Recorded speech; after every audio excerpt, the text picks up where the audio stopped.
who had visited Egypt but did not get to taste Cleopatra's electric bed. It is important to note that the Ptolemaic dynasty, and Cleopatra as its final monarch, was a Macedonian Greek family descended from one of Alexander the Great's generals. Cleopatra was the first and only Ptolemaic ruler who spoke Egyptian as well as Greek.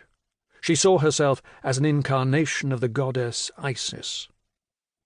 Following her joint rule with her father, Ptolemy XII, and then with her brothers, Ptolemy XIII and XIV, each of whom she married, Cleopatra moved against her brothers and became the sole pharaoh, consolidating her role by an affair with Julius Caesar. Marc Antony was his successor, and became the principal passion of her life, a love at once sustaining and mutually self-destructive. These bare facts are surprisingly misleading when we confront two of Shakespeare's most exuberant personalities, Cleopatra and her Antony. Always a magpie, Shakespeare employed Plutarch and perhaps Samuel Daniels' The Tragedy of Cleopatra for source material. Modern historians suspect that Octavius Caesar may have executed Cleopatra, or at least induced her to suicide, which would mar and even destroy Antony and Cleopatra, since her exalted apotheosis of self-immolation would lose its imaginative force. Octavius executed Caesarion, whom Cleopatra bore to Julius Caesar, and Antyllus, the son of Antony by Fulvia.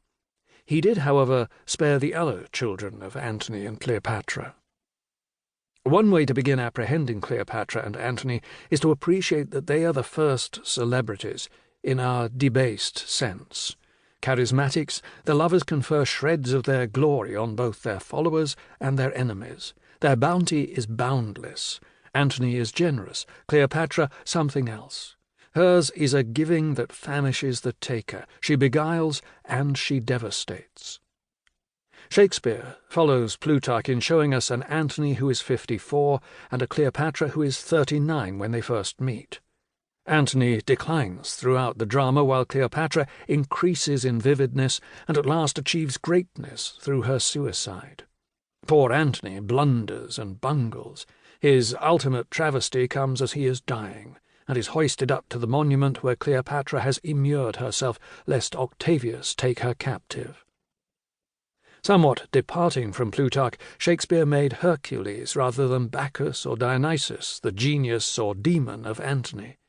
Cleopatra's identification with the goddess Isis, whose name meant throne, is crucial for understanding the mythic aspects of her personality. Isis gathered up the remnants of her brother and husband Osiris, and thus aided his resurrection.